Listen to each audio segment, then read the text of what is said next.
बिस्मिल्लाहिर्रहमानिर्रहीम। अस्सलामुअलैकुम dear students, कैसे हैं आप लोग। उम्मीद करता हूँ सब खैरियत से होंगे। डियर स्टूडेंट्स, हम लास्ट लेक्चर्स में यूके एंड यूएसए कॉन्स्टिट्यूशन को डिस्कस कर रहे थे। यूके कॉन्स्टिट्यूशन के हमने मुख्तलिफ टॉपिक्स जो थे वो डिस्कस किए थे। डियर स्टूडेंट्स, आज हम यूके कॉन्स्टिट्यूशन में house of common, house of Lord जो है वो पहले हम डिस्कस कर रहे थे। आज का हमारा टॉपिक जो है वो हाउस ऑफ कॉमन है। वेरी इंपॉर्टेंट टॉपिक है और हमारे यहाँ पर डिफरेंट कॉम्पिटिटिव एग्ज़ाम्स में इसको अक्सर पूछा जाता रहा है।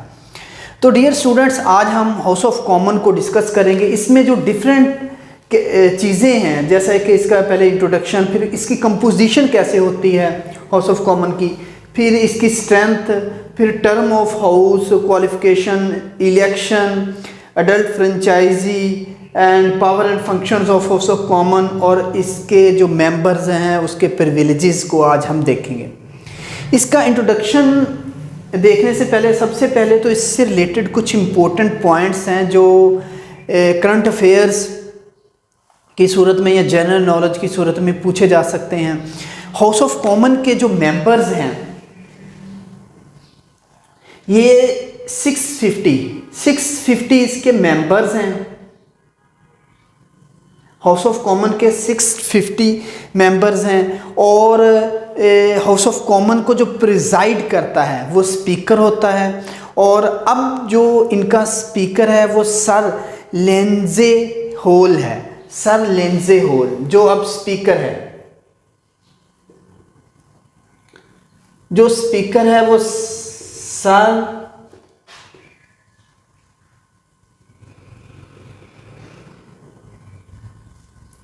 लिंडसे होल है। और ये 4 नवंबर 2019 में ये इन्होंने अपना हल्फ उठाया था। 4 नवंबर 2019 को इन्होंने अपना हल्फ उठाया था। इसके बाद जो प्राइम मिनिस्टर है वो ऋषि सुनक है। ऋषि सुनक जो है वो कंजर्वेटिव पार्टी से हैं और उन्होंने 25 अक्टूबर 2022 को हल्फ उठाया था। जो प्राइम मिनिस्टर है, sitting prime minister of UK जो हैं, जो प्राइम मिनिस्टर हैं वो ऋषि है और ये कंजर्वेटिव पार्टी से हैं और इन्होंने 22 अक्टूबर 2020 में इन्होंने अपना हल्फ उठाया था।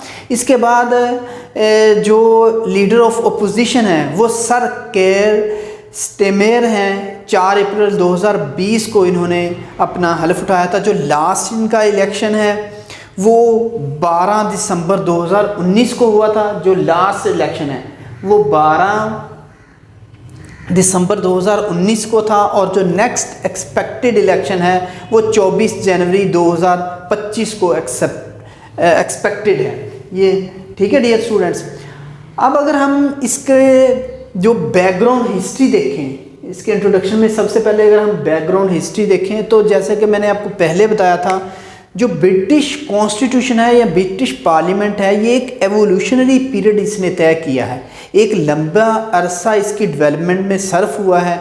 Different time to time different acts जो है या फिर कन्वेंशंस जो हैं या किंग से जो इसके इख्तियारात हैं वो बतदरीज पार्लियामेंट को मुंतकिल हुए हैं। ब्रिटिश पार्लियामेंट जो है इसकी एवोल्यूशन 13वीं और 14वीं जो सेंचुरी है इसमें हुई है। इसके बाद 1707 में ब्रिटिश हाउस ऑफ कॉमन जो है इसकी पॉलिटिकल यूनियन हुई है स्कॉटिश पार्लियामेंट के साथ।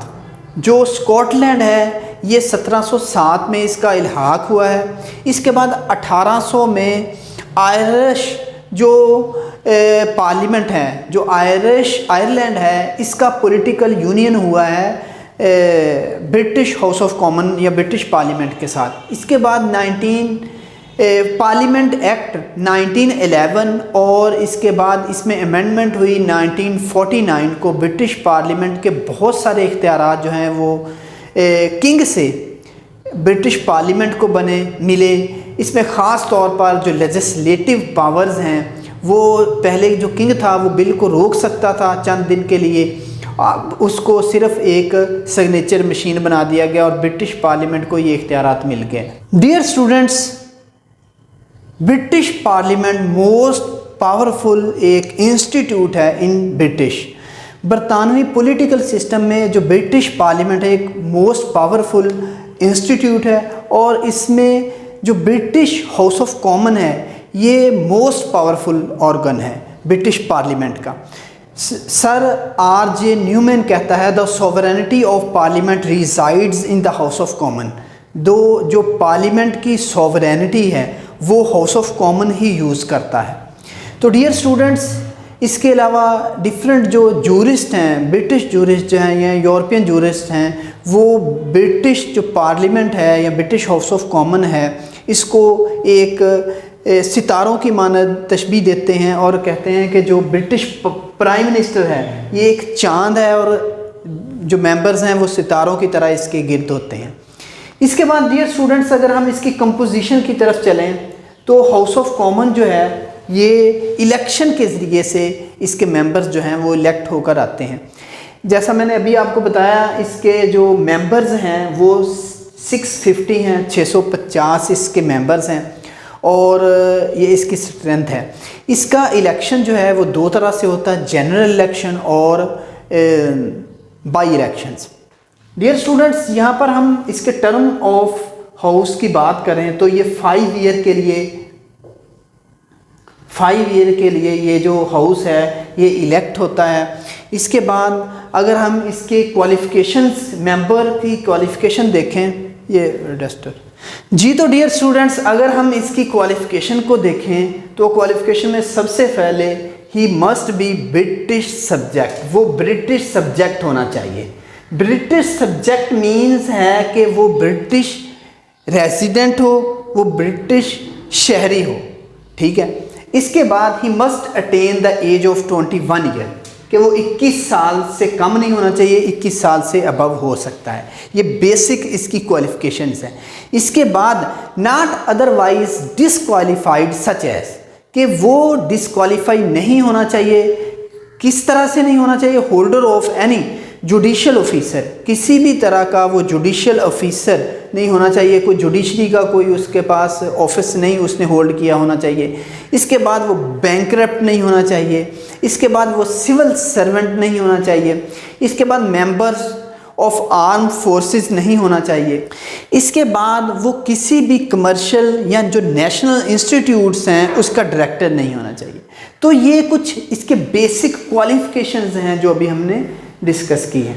इसके बाद डियर स्टूडेंट्स, इसके इलेक्शंस हैं। इलेक्शन जैसा मैंने आपको शुरू में बताया, इलेक्शन जो है वो दो तरह से होता है। जनरल इलेक्शंस में इसकी इलेक्शन हो सकता है या फिर बाई इलेक्शन है। जनरल इलेक्शन जो है वो टर्म ऑफ हाउस में देखा था 5 ईयर है, 5 साल के बाद जनरल इलेक्शन होता है। जैसे कि अभी हमने डिस्कस किया है 2025 में अब एक्सपेक्टेड डेट है इसके इलेक्शंस की, ठीक है। 2019 में पहले हुए थे।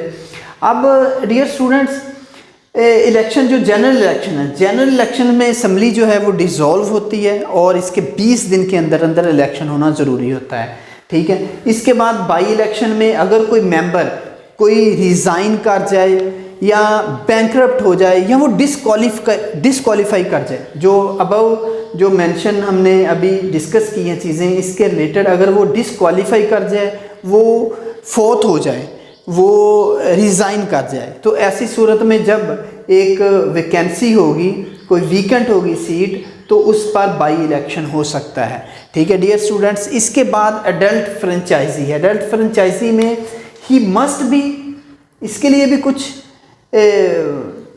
इसेंशियल्स कंडीशंस हैं। सबसे पहले तो है कि वो ब्रिटिश सब्जेक्ट हो, ब्रिटिश शहरी होना चाहिए। इसके बाद he must attain the age of 18 years, वो 18 years, less than 18 years, more than जो भी हो सकता है, ठीक है।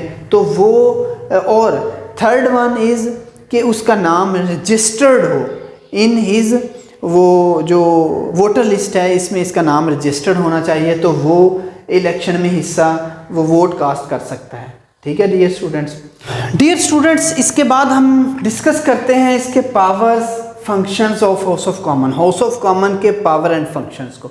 हाउस ऑफ कॉमन के पावर एंड किसी भी पार्लियामेंट के पार्लियामेंट्री टाइप ऑफ गवर्नमेंट या किसी भी जो एक मुल्क को चलाने वाला अदारा होता है, उसके अगर हम बेसिक फंक्शन देखें तो ये बेसिकली ये 3 फंक्शंस हैं। सबसे पहले लेजिस्लेशन है,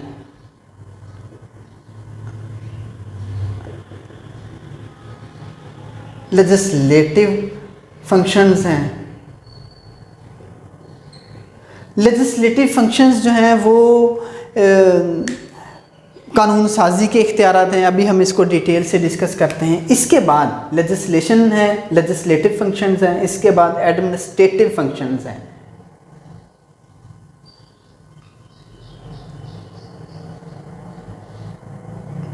एडमिनिस्ट्रेटिव फंक्शंस हैं, इसके बाद जुडिशियल फंक्शंस हैं।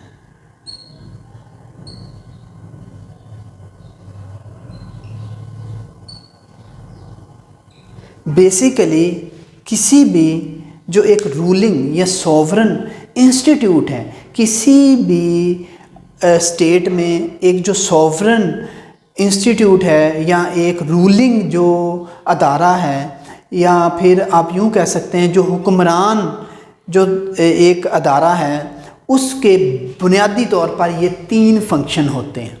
सबसे पहले कानून साजी करना अपनी स्टेट के लिए, इसके बाद उसके मामलात को चलाना, और फिर जो अदालती काम है उसको निपटाना।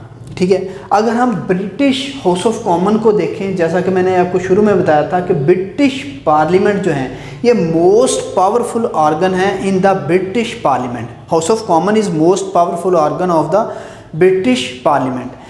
ब्रिटिश पार्लियामेंट जो है इसमें जो तमाम इख्तियारात है, लेजिस्लेटिव पावर, एडमन और जुडिशल पावर्स जो हैं वो हाउस ऑफ कॉमन यूज़ करता है। चूँकि हाउस ऑफ कॉमन जो है वो डायरेक्टली इलेक्टेड है सिटीजन्स ऑफ स्टेट से, तो इसलिए जो एडमिनिस्ट्रेटिव के तमाम इख्तियारात हाउस ऑफ कॉमन यूज़ करता है। मोस्टली जो लेजिस्लेटिव पावर्स हैं ये भी house of Common he use करता है, बट जो जुडिशियल फंक्शंस हैं ये बुनियादी तौर पर हाउस ऑफ जो लॉर्ड है वो यूज़ करता है। हमने देखा था कि हाउस ऑफ लॉर्ड के जब हमने कंपोजिशन पढ़ी थी तो उसमें 9 पीयर्स थे जो जुडिशियल फंक्शंस अपने यूज़ करते हैं। तो बुनियादी तौर पर हाउस ऑफ लॉर्ड जो है वो जुडिशियल फंक्शंस यूज़ करता है। बाकी जो इसके अलावा जो अपॉइंटमेंट्स हैं in state in the behalf of House of Common ही होती हैं, in the behalf of House of Parliament ही होती हैं। ठीक है डियर स्टूडेंट्स, लेजिस्लेशन पावर, सबसे पहले लेजिस्लेशन पावर जो है ये कानून साजी के इख्तियारात हैं।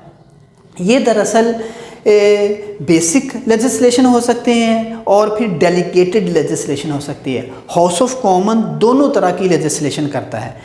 सबसे पहले खुद भी लेजिस्लेशन करता है और फिर अपने कुछ इख्तियारात डेलीगेट कर देता है। सब ऑर्डिनेट लेजिस्लेशन भी इसको कहते हैं, अपने मुख्तलिफ अदारों को डेलीगेट करता है और फिर वो लेजिस्लेशन करते हैं। ठीक है डियर स्टूडेंट्स, इसके बाद अगर हम देखें तो एडमिनिस्ट्रेटिव पावर है। एडमिनिस्ट्रेटिव इंतज़ामी अमूर को चलाना होता है।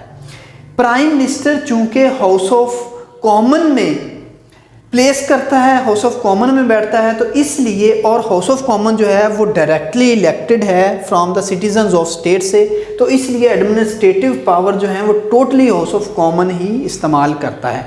इसमें जो ब्रिटिश प्राइम मिनिस्टर है वो एक अपनी कैबिनेट तश्कील देता है और वो जो कैबिनेट है वो एडमिनिस्ट्रेटिव पावर इस्तेमाल करती है और फिर पार्लियामेंट के सामने या हाउस ऑफ कॉमन के सामने जवाब दे है।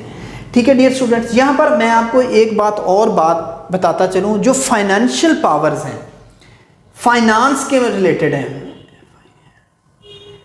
ये भी ख़त्म हो गया।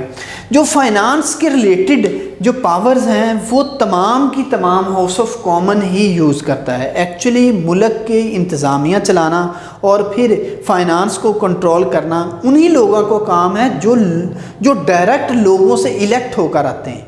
इसलिए हाउस ऑफ कॉमन के मेंबर डायरेक्ट इलेक्ट होकर आते हैं, इसलिए यही ये इख्तियारात इस्तेमाल करते हैं। इसके बाद जुडिशियल पावर्स हैं। जुडिशियल पावर्स में डियर स्टूडेंट्स जो लास्ट एपिलेट कोर्ट है वो पार्लियामेंट है बरतानिया में, और ये इख्तियारात हाउस ऑफ लॉर्ड्स के मेंबर यूज़ करते हैं। बट जो उनकी जो दूसरी कोर्ट्स हैं उनकी अपॉइंटमेंट्स और उनके लिए जो SOPs या जो भी रूल्स एंड रेगुलेशंस बनाए जाते हैं, जो प्रिंसिपल्स बनाए जाते हैं, वो हाउस ऑफ कॉमन ही बनाता है। डियर स्टूडेंट्स, ये इसकी कुछ पावर्स एंड फंक्शन थे। इसके बाद privileges of House of common के जो मेंबर्स हैं, इनकी प्रिविलेजेस को आज हम देखेंगे। इसमें सबसे पहले तो फ्रीडम ऑफ स्पीच है। ये चलता नहीं है, मैं वैसे ही आपको बता देता हूँ। सबसे पहले तो फ्रीडम ऑफ स्पीच है। हाउस ऑफ कॉमन के मेंबर्स को फ्रीडम ऑफ स्पीच हासिल है। हाउस ऑफ कॉमन के मेंबर्स को मुकम्मल आज़ादी है, वो हाउस ऑफ कॉमन में अपने व्यूज़ जो हैं वो दे सकते हैं। वो किसी भी मैटर के रिलेटेड हो सकते हैं, वो लेजिस्लेशन के जो मैटर्स हैं वो एडमन के रिलेटेड हो सकते हैं, वो फाइनेंस के रिलेटेड हो सकते हैं, जुडिशरी के रिलेटेड हो सकते हैं। डिफरेंट जो मामलात हैं उनके रिलेटेड जो अपने व्यूज़ हैं वो हाउस ऑफ कॉमन में बयान कर सकते हैं। ये स्टूडेंट्स, इसके बाद राइट टू रेगुलेट है। राइट टू रेगुलेट के अकॉर्डिंग जो हाउस ऑफ कॉमन के मेंबर्स हैं वो अपने राइट्स जो हैं, वो अपनी जो प्रिविलेजेस हैं उनको रेगुलेट करवा सकते हैं, अपने जो इख्तियारात हैं उनको रेगुलेट करवा सकते हैं, उनको चला सकते हैं। इसके बाद एक्सक्लूजन ऑफ स्ट्रेंजर्स हैं, जो स्ट्रेंजर्स हैं, जो आउटसाइडर्स हैं, अगर हाउस ऑफ कॉमन में आते हैं तो उनको एक्सक्लूड करवा सकते हैं, निकाल सकते हैं। इसके बाद राइट टू प्रोहिबिट पब्लिकेशंस हैं, मतलब कि मुख्तलिफ जो पब्लिकेशंस होती हैं वो हाउस ऑफ कॉमन या इसकी कार्रवाई के रिलेटेड हो सकती हैं या किसी भी तरह के हो सकती हैं। तो इन जो पब्लिकेशंस हैं इनको राइट हासिल है कि उसको भी रोक सकते हैं या इनके रिलेटेड ना हो, इसके लिए भी ये कह सकते हैं। इसके बाद फ्रीडम फ्रॉम अरेस्ट है, जो इनको आज़ादी हासिल है कि ड्यूरिंग सेशन इनको मुकम्मल तौर पर आज़ादी हासिल है कि किसी तरह के मामलात में भी इनको अरेस्ट नहीं किया जा सकता। ठीक है। इसके बाद राइट टू इन्फोर्स प्रिविलेजेस, अपनी ये जो प्रिविलेजेस है, अपने ये जो इस्तेहकाक है, अपने ये जो राइट्स हैं, इनको लेने का और इनको इन्फोर्स करवाने का इनके पास राइट है कि इनकी तामील करवा सकते हैं। तो डियर स्टूडेंट्स, ये आज का हमारा टॉपिक था हाउस ऑफ कॉमन। उम्मीद है कि आपको समझ आ गई होगी। इससे रिलेटेड अगर कोई क्वेश्चन हो तो आप मुझसे डिस्कस कर सकते हैं। अपना बहुत सारा ख्याल रखिएगा, दुआओं में याद रखिएगा। अल्लाह हाफिज़।